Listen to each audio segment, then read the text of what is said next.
He was a master at being able to develop programs that needed to be changed. He's not a boastful kind of person. He's a person that will go out there and do the job and forget about it. It is just amazing, the things that he thinks of and his mind. His message, I think, is reflected in the words of the prophet Amos of the Hebrew Bible.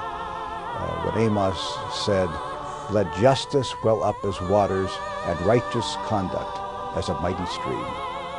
He is the Reverend Claude William Black, Jr., this grandson of a former slave, this son of a union official for sleeping car porters and his wife, was destined for greatness. Raised in a segregated neighborhood, he started asking questions at an early age. I could see white children coming from their school that I could not attend, and that always disturbed me. And the questions continued throughout his young life. His encouragement came from his family. I knew one thing, that I had to go to college. Not because I wanted to simply be educated, but because there was no hope if you were not educated. Knowing very little about the Bible when he went to seminary, one of the first books he studied was the book of Amos. I never knew that the Bible had that kind of information in it. I knew it talked about doing right, but I didn't know that there was really an item in which they made an attack on injustice. In 1949, he became pastor of the Mount Zion First Baptist Church. For 49 years, with his young bride Zernona at his side, the church flourished under his leadership, embarking on a litany of firsts. He started a daycare center. He started an organization called Project Free. He started the first organization for neighbors. And a credit union at the church, the first of its kind. That kind of caring, concern, and compassion carried over into his battles when he chose to fight and to speak for those who could not fight for themselves. His personal struggles continued to boil over as well. He recalls being slapped after accidentally stepping on the foot of a fairly large Anglo man while attending fiesta with a young woman. I was ready to be beat up because my pride, my sense of worth had been attacked. And I couldn't take that. I couldn't stand. And that's what I felt about all of the segregation. My worth is being attacked.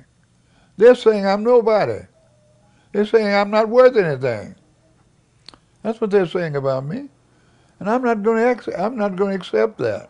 Nor did he accept it for others. He eventually traveled to the White House Conference on Civil Rights, and after the passage of the Civil Rights Bill, he became instrumental in helping to desegregate restaurants, stores, theaters, places in San Antonio that needed to be open to everyone.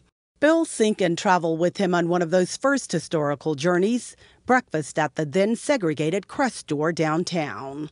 Well, this was a time of vertical integration, something that came out of Mississippi. If a black person stood, you could serve them, but if they sat at the counter, no. And again, in his quiet but determined way, he said, well, we're sitting here. Scenes like that one were repeated at the Majestic Theater, other stores and restaurants throughout downtown San Antonio. I went into civil rights because I felt that by virtue of my being a representative of black people, I had an obligation to speak what was on their heart. And that endangered his life. I have a little hole in there, my screen there that shows where they shot in his eye.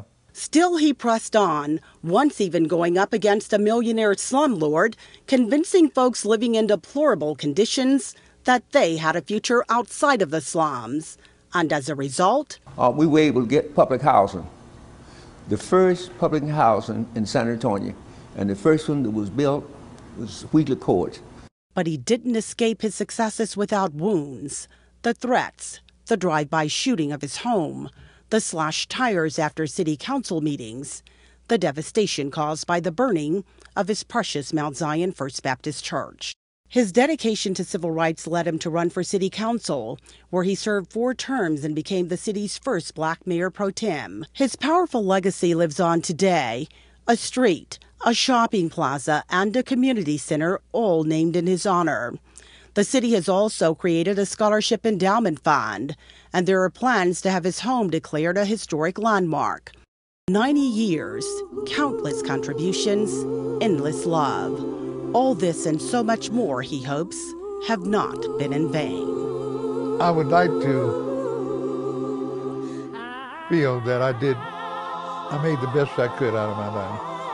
I would like to see my investment of the past manifest itself to a greater degree in the future.